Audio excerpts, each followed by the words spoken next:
Hi everybody, for my unit I picked the theme of the life cycle of a butterfly, and I picked a lot of activities in different curriculum areas to do that I thought would be really fun and cool, and I wish I could tell you about all of them, but I don't want to make this too long. So the one lesson plan I picked to share with you today is making egg carton caterpillars, and that would be the art portion of my unit for that curriculum area in art. And so the learning objective for this would be that the children are going to use the materials to make their own egg carton caterpillar, and then they're also going to learn the stages of the life cycle of a butterfly.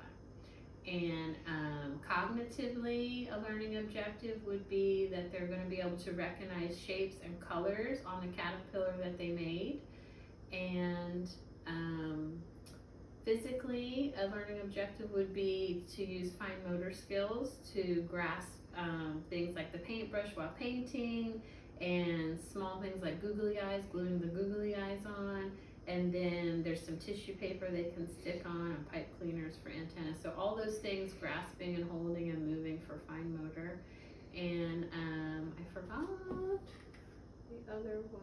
Oh, the social. So the social learning objective would be just social skills with their peers, like sharing and taking turns and using the same space with each other and just being kind and considerate. So that would be the learning objective there. And then the opening anticipatory set would be, I would gather the children at the rug area, and this would be a small group activity. Sorry, I just need to look at my notes because I'm not used to all these terms.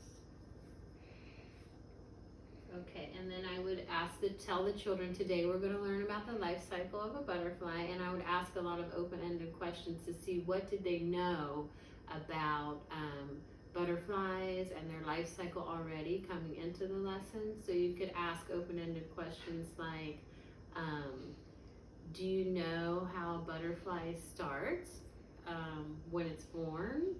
Or what stages do a butterfly go through? What can you tell me that you know about butterflies? Questions like that, just to kind of open up the dialogue and start the lesson. And then my motivator would be, I would read The Very Hungry Caterpillar by Eric Carle. And if you don't know that story, which I'm sure everybody does, it's actually my favorite book, and I would read it for you today, but I don't have it here. I have it at the center and not at home with me. But the story basically is there's a little egg on a leaf, and that's how, the story starts. And then pop, out comes a caterpillar, and he goes on a journey and he eats a lot of things. The first day he eats through one apple, and then 2 pears, and then 3 plums, I believe, but he goes on, and then he eats all kind of stuff that is bad for you, like not all is bad for you. I mean, he eats like a watermelon and salami and cheese and a lollipop, all these things, and then he has a stomach ache, and then he eats through one nice green leaf that's really healthy, and then he feels better, takes a nap, makes a cocoon, and stays in there for 2 weeks, and comes out, and he's a beautiful butterfly. My daughter's filming me, and she's laughing, so if the camera's shaking, that's why. But I love that part, and I always ask the children after the story, how long was the caterpillar in the cocoon? And they usually remember for 2 weeks. Actually, Eric Carle says for more than 2 weeks. So they usually remember that, which I like. So after that, after the motivator, I would invite the children to the table area. Again, this is a small group, and so the input, which I'm not used to these terms again, but basically we're going to have all these materials at the table, and the children would be sitting around the table, and I would introduce the materials to them and saying, like, we have egg cartons, that are cut like a caterpillar's body. So I would give each child an egg carton after introducing this item, instead of just having them all laid out where, they might be banging on the table and things like that. So I like to introduce the items, and then hand them out to the children. And then I didn't have a lot of things to put these in, and I was limited on, things I had at home. But you would have things like googly eyes, and I had pieces of pipe cleaner for your antenna if they want. And I love tissue paper because you can stick it right to paint. You don't have to glue it. So if they wanted to add like different tissue paper to it too, would be kind of cool. And then something like markers if they wanted to draw a face on it or just decorate it in any way. You could have glitter pens. I mean, you could add like a lot of cool things to it. Glue, of course, paint brushes. So you would introduce all the materials, and then, the children would commence to create their caterpillar. Oops, sorry. So they could, that was funny, huh, Yvonne? So, they would start creating their caterpillars and paint and use all the little pieces for the fine motor, like choose their embellishments that they want to put on. And one note is in these, I would already have pre-punched little holes that they could insert their pipe cleaner into, and then, fold it underneath and have some tape. They could tape it if they want. I would do that ahead of time. And that might be a part that some children might need help with sticking them in if they want to add that.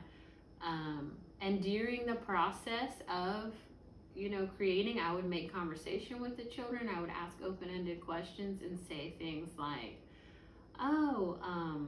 what colors did you put on your caterpillar? Or what shapes do you see on your caterpillar?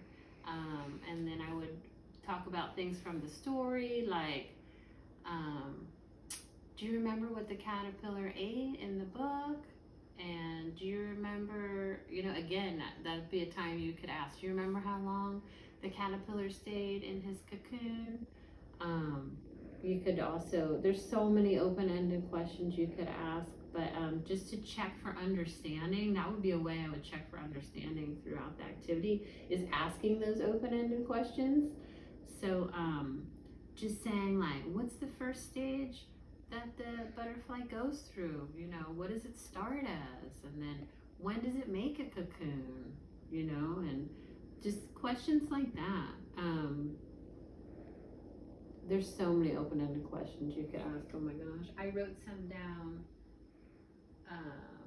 And then I wrote, when you say, what did the caterpillar eat in the story? You could say, what's something that he could eat to be healthy? You could incorporate a lot of other different curriculum areas in there too, just in your discussion, and make sure, check for the understanding that they learned about the stages that the butterfly goes through. So here is a finished one that we made just to kind of give you an idea, since we didn't have children here to present the activity with, unfortunately, during the current circumstances. I mean, we had you, Yvonne, but we didn't have a classroom of 3 to 5 year olds, which I forgot to mention before, but this is what the age group this would be for, is preschool 3 to 5, and it would be a small group activity. And so then for checking for understanding, as I mentioned, open-ended questions I would use, and then I also, Yvonne helped me make this, I would also incorporate maybe something like this at the end for the closure. So the closure for the activity, I would ask the children to clean up, to help me put things away. They could put their caterpillars on the drying rack, because they're going to paint these and they'll be wet. And then this would be what they take from the lesson physically with them, would be their art piece that they created. And then, I would thank the children, just talk briefly about the activity, about what we learned. And then something else that could check for understanding would be if you had picture cards like this. So we have one that has a leaf with an A, like from the story. And then we have one that has a really cute caterpillar. And then one that has a chrysalis or cocoon. And then one that has a butterfly. So you could put these out and mix them up, and you could talk about that, and you could say, ask the children questions, and they could do it as a small group together, or even individually. Maybe, each one could take a different piece, but you could say, what are the stages that the butterfly goes through in its life cycle? How does it start? Does it start as a butterfly? Is that how it comes? Is it just here as a butterfly? Or is it start as a caterpillar? And they might say no, and then they remember, but they could put these in order of how they go, with the egg first, and then the cocoon, and then the caterpillar, and then finally it turns into a beautiful butterfly. And so that would be a way to check for understanding too. And I already talked about the closure. So that would be the lesson plan that I chose to share with you today. I hope everybody's doing really good and enjoy this video, and then I will see you in class at Zoom on Tuesday. Okay, thank you. Bye-bye.